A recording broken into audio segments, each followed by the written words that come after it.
The YouTube farmer? He bought a tractor 6 months ago, watched 400 hours of content first, knows the hydraulic flow rate on 3 competing models, knows the lift capacity to the pound, can explain Tier 4 emissions compliance like he wrote the legislation, has never actually worked a field in his life. The tractor is a Kubota, orange, spotless. He pressure washes it after every use. Every use is filming. He sets up the camera on a tripod, drives 30 feet, stops, drives back, checks the footage, repeats.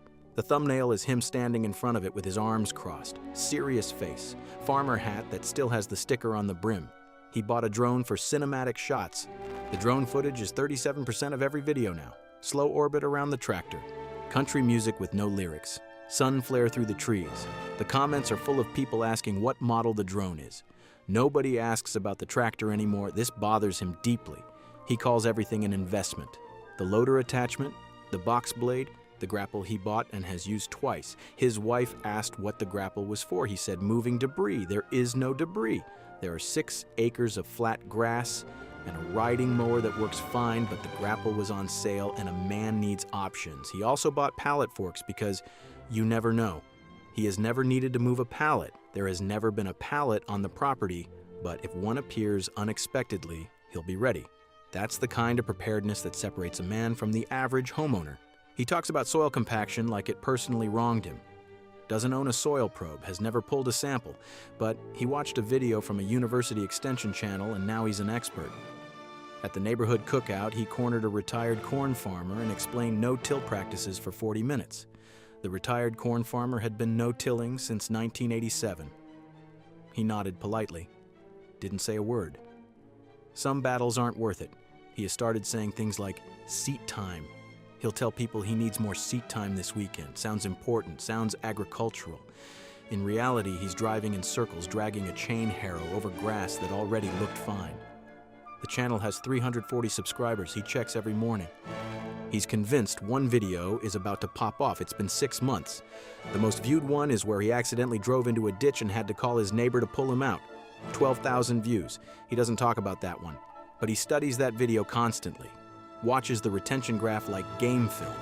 People dropped off during the recovery chain explanation, but engagement spiked the exact second the rear tire lifted off the ground.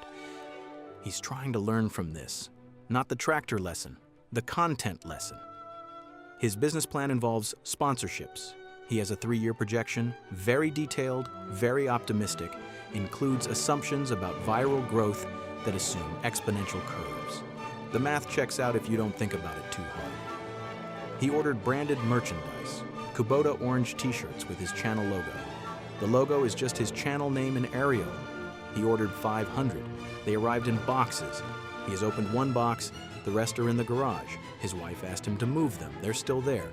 He tells people he's building the brand awareness first before he promotes the merch. This is what people say when they ordered too many t-shirts. He filmed a cinematic unboxing video for the merch. Fog machine, dramatic music, close-up shots of the fabric stitching, 32 views. One comment from his cousin that just said, nice. He's considered getting business cards with the channel name and a QR code, something professional. He carries his phone instead, shows people the subscriber count, points out the growth trajectory. Most people nod and excuse themselves. He interprets this as interest. One day he thinks this will matter. The old iron guy. His tractor is a 1964 Oliver. Green, faded. Doesn't matter. It runs. Has run for 60 years, will run for 60 more. He bought it from the original family, paid $800 cash. That was 22 years ago. He'll be buried next to it. Doesn't want a cab. Doesn't want air conditioning. Doesn't want GPS guidance or any system that needs a password. His neighbor got a new tractor with a touchscreen. He stared at it for a long time, said nothing. Walked back to the Oliver, started it without a key because the ignition went out in 2003 and he wired it differently. That's fine. He knows how. Every part on that machine has been replaced by his own hands at least once. He doesn't call a dealer. Calling a dealer is something other people do. He has a coffee can of old bolts on the workbench. One of them will fit. It always does. His son offered to buy him a newer tractor for his birthday. He thanked him. Genuinely. Didn't want it. Already had what he needed. He trusts that tractor more than most people. The Oliver has never promised to call him back and disappeared for 3 days. The Oliver has never refinanced a base boat without telling his wife. The Oliver leaks a little oil sometimes, but at least it's honest about it. There's a logic to his maintenance philosophy that goes beyond frugality. It's about knowing something completely, understanding every system, every weakness, every idiosyncrasy. The Oliver has quirks. The left side brakes are slightly better than the right. He compensates without thinking. The engine runs a little rich in cold weather. He knows this, plans for it. A new tractor would have 1,000 things he doesn't understand.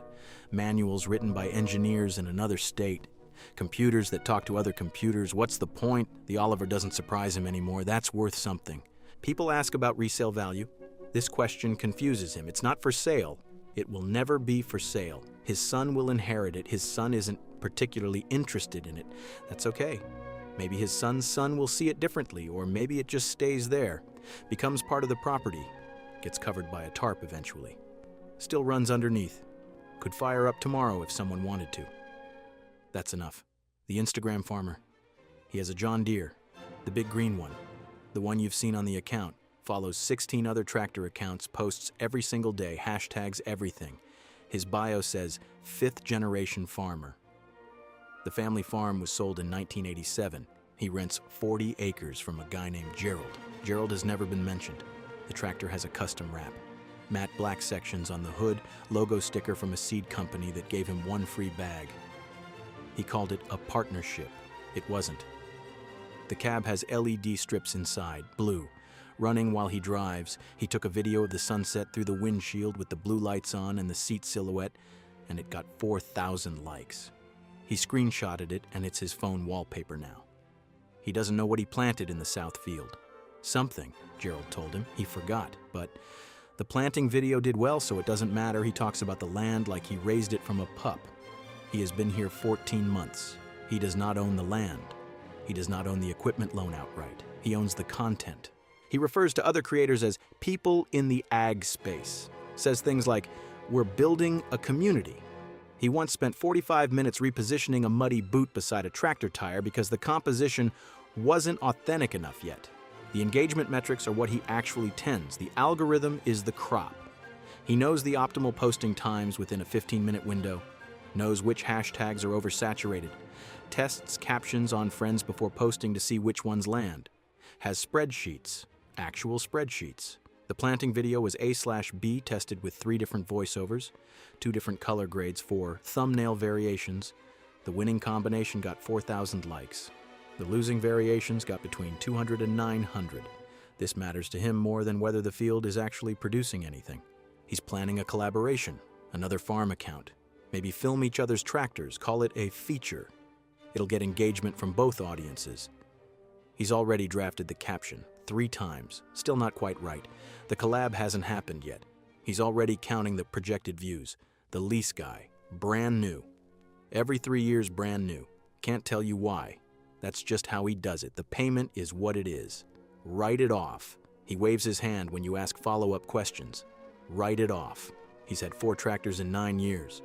Doesn't know the hour count on any of them when he turned them in because he stopped looking around year 2 each time. Leases the implements too. Has a different dealer for each one. Considers himself a sophisticated operator. He is not sophisticated. He just really hates commitment. His ex-wife mentioned this. So did the one before her. He likes that new tractor smell. That's honestly most of it. New seat. Plastic still on the screen. Nobody else's dirt in the floor mats yet. Gives him a feeling that lasts about 4 months before he starts browsing brochures again. At the farm show, he walks around slowly with his hands in his pockets and looks at everything like he might buy it. Might. He picks up brochures, takes photos of spec sheets, asks the booth rep technical questions in a loud voice so people nearby can hear. Goes home, leases something else. The cycle continues. But the payment is whatever, write it off. He'll say it again if you need him to. The problem with leasing is that you never learn the machine. You pilot it, you float through 3 years, and then move on to the next one. There's something unsettling about never being responsible for anything that breaks, never having to figure something out at 2 in the afternoon on a Wednesday when the dealership is closed, never having to care enough to understand. He tells himself this is modern, efficient. It's actually just easy.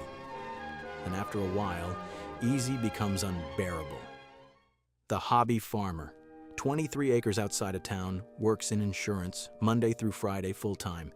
The tractor came with the property, old Ford 3000, blue-chipped, one rear tire slightly low. He pumps it up every spring and forgets by fall. It's fine. He mows with it. That's the main job. Mows. Maybe moves some brush. Last October, he used the 3-point hitch for the first time, attached a tiller, and tilled a small garden patch for his wife. Took him 2 hours and 3 YouTube videos. The garden produced 14 tomatoes and a lot of weeds. He considered it a success. His wife considered it mixed. He keeps an old coffee can in the barn full of random hitch pins, gloves with holes in them, and a flashlight that only works if you hit it first. Somehow this is enough equipment to solve almost every problem he has. He doesn't belong to any forums, doesn't watch content about tractors specifically. If something breaks, he calls his neighbor Dale.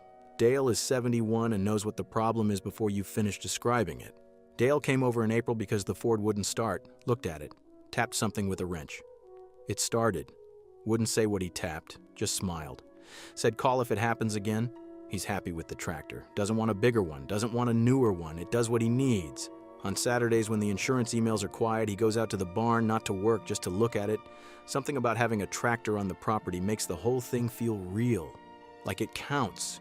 He's not sure what it counts as exactly, but it does. That's enough for him.